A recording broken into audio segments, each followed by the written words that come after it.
বাঁকুড়া মোড় থেকে বর্ধমান জেলার বর্ডার পর্যন্ত বর্ধমান আরামবাগ রাজ্য সড়কের দুই পাশে থাকা পিডব্লিউডি জায়গার উপরে যে সমস্ত ব্যবসাদার এবং বসবাসকারীরা রয়েছেন তাদের অন্যত্র সরে যাওয়ার বিষয়ে চূড়ান্ত পর্যায়ে মাইকিং করল পিডব্লিউডি দপ্তর। মাইকিং করে প্রচারের মাধ্যমে বলা হয়েছে, যদিও এরপর রাস্তার দুই ধারের বসতিঘর এবং ব্যবসাদাররা অন্যত্র সরে না যান তাহলে তাদের বিরুদ্ধে আইনানুগ ব্যবস্থা নেওয়া হবে।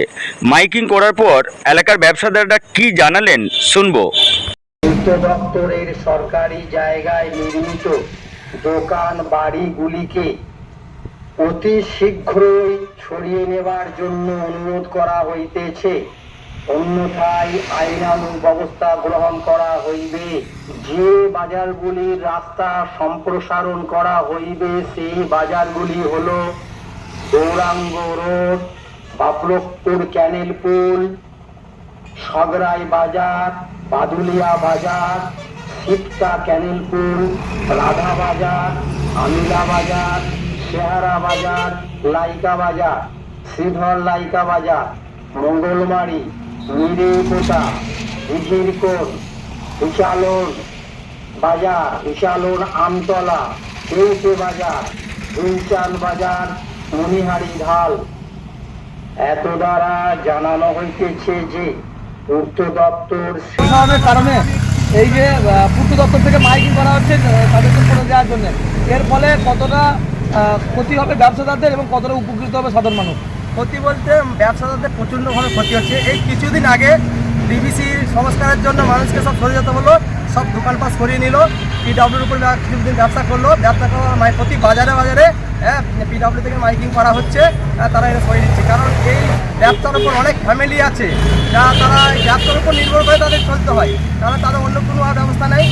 কারণ এই ব্যবসার উপর নির্ভর করে তাদের চলতে হয়, কিন্তু এরকমভাবে যদি সরিয়ে নেয় বারে বারে তাদের প্রচণ্ড ক্ষতি হচ্ছে, আর্থিক অবস্থা থেকে বা পরিবারের দিক থেকে ক্ষতি হবে। কারণ আমরা ব্যবসা দিক থেকে আবেদন করব যেন তাদের কোনো একটা সংস্কারের দিক থেকে বা বিকল্প যেন ব্যবস্থা করা হয়। এই বর্ধমান আরামবাগ রোডে কতগুলো বড় বড় বাজার আছে? বড় বড় বাজার বলতে আমরা ধরুন ওই দিক থেকে বাঁকুড়া মোড়, সগড়াই, শিয়ারা বাজার, সগড়াই আছে, শিয়ারা বাজার আছে, সগড়াই আছে, শিয়ারা বাজার আছে, মঙ্গলমারি বাজার, মিরপুতা বাজার, উচলন বাজার, নৈশারা বাজার, বহুত বড় বড় ব্যবসাদার আছে। তারা যদি এটুকু সরিয়ে নেয় তারা বহুত অসুবিধার মধ্যে পড়বে। যদিও সরকারি জায়গা, তবু যেটা আমরা জানি অনেকে লোন নিয়ে বা মানে সোনা দানা বিক্রি করেও দোকান করে ব্যবসা চালাচ্ছে, সেই ক্ষেত্রে কতটা সমস্যা হবে? সমস্যা বলতে প্রচণ্ডভাবে সমস্যা হবে, কারণ তারা এর উপর নির্ভর করে তারা সমস্ত কিছু পুরো পরিবারটাকে দেখতো।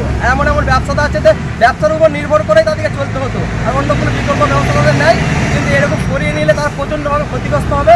যারা যারা লোন টোন নিয়েছে বা দীর্ঘদিন তারা জর্জরিত হয়ে পড়বে। এরকম প্রচণ্ডভাবে ক্ষতি হবে, বিবস্থা ক্ষতি হবে। কি নাম? আমার নাম সেক্রেটারি আলী, আমি মঙ্গলমারি বাজারে ক্যাশিয়ার।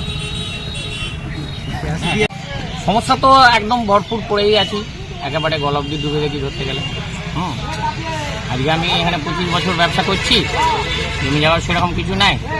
তো ছেলে মেয়েদেরকে নিয়ে তাদের পড়াশোনা, ঘরের সংসার খরচা কীভাবে কি মেনটেন্স করবো, মানে রাতে ঘুম উড়ে গেছে যাকে বলা। সরকারের যদি কোনো চিন্তা ভাবনা করে আমাদের ব্যাপারে, রাস্তাও তো সম্প্রসারণ দরকার। সেটাও অবশ্যই, সেটাও ঠিক। যদি কোনো পঞ্চায়েতের তরফ থেকে বা সরকারের তরফ থেকে আমাদের কোনো জায়গায়, জেলা পরিষদের জায়গায় হোক, যে কোনো জায়গায় হোক, যদি পুনর্বাসন দেয় খুব ভালো। আপনারা কি ভেবেছিলেন সরকার পাশে থাকবে আপনাদের? এটা কি ভেবেছিলেন? সেটা তো আগের বারে যখন একবার সার্ভে করে গেছিলো তখন তো একটা আশ্বাস হয়তো পেয়েছিলাম যে কিছু হয়তো দেবে আমাদেরকে। কিসের দোকান ছিল আপনার? আমার তো স্টেশনারি দোকান ওখানে, এখন এই মালপত্র নিয়ে বাড়ি যাচ্ছি আর কি করবো। একদম এই যে অল্প সময়ের মধ্যে একটা যে নোটিশ, 6 মাস যে নোটিশ, সেই নোটিশ কি দেওয়া? নোটিশ বলতে আমরা কিছু পাইনি। দেখুন আমরা তো পিডব্লিউডি জায়গার ওপরে আছি, তা আমাদেরকে নোটিশ করবেই বা কেন?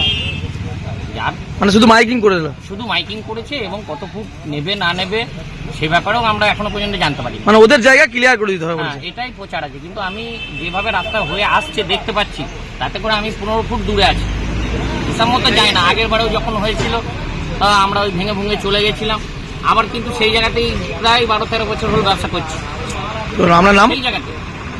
তো তখনও ভাঙচুর করে আমাদের প্রায় 10-12 হাজার টাকা খরচা হয়ে গেছিলো আবার দোকান বানাতে। তাই এবারও যদি সেরকমই হয়, অথচ ঢুকে যাচ্ছে। আমার নাম মহিম মণ্ডল, মঙ্গলমারি। আপনি কোথায় ব্যবসা করেন? এটা আমি একটা ফুটপাতে ব্যবসা করি, কোথায় এটা? এটা মগলমারি। আচ্ছা, এই তো দোকান ভাঙা। একটা ছোটবেলা দোকান করেছি, বিকাল লোক আমি, আমার হাত ফুটো আছে, ঘরে একটা লুচি পড়ে আছে, আর 18 বছর হয়ে গেল দোকানে লুচি। এই যে ব্যবসা সরিয়ে নেওয়ার জন্য বলছে, কতটা সমস্যায় পড়বেন? অনেক সমস্যা, এই ব্যবসা দিয়ে অনেক সমস্যার পড়ে আছে। ব্যবসা যদি তুলে দেয় তাহলে কি করে খাবো? বিকার তো কিসের দোকান আপনার? কিসের দোকান আপনার? আমরা ছোট একটা চায়ের দোকান। আপনার এর আগে কোথায় দোকান ছিল? এর আগে পাশে ছিল, ডিবিসি ভেঙে দিয়ে গেল। আর দিয়ে পিডব্লিউডি জায়গায় ছিলেন? টিপল দিয়ে একটা করেছি, যদি ভেঙে দেয় তাহলে ঘর চলে যেতাম বাড়ি, বেকার হয়ে যাবেন তো? বেকার হয়ে যাবো। আপনার নাম? আমরা সব খাই।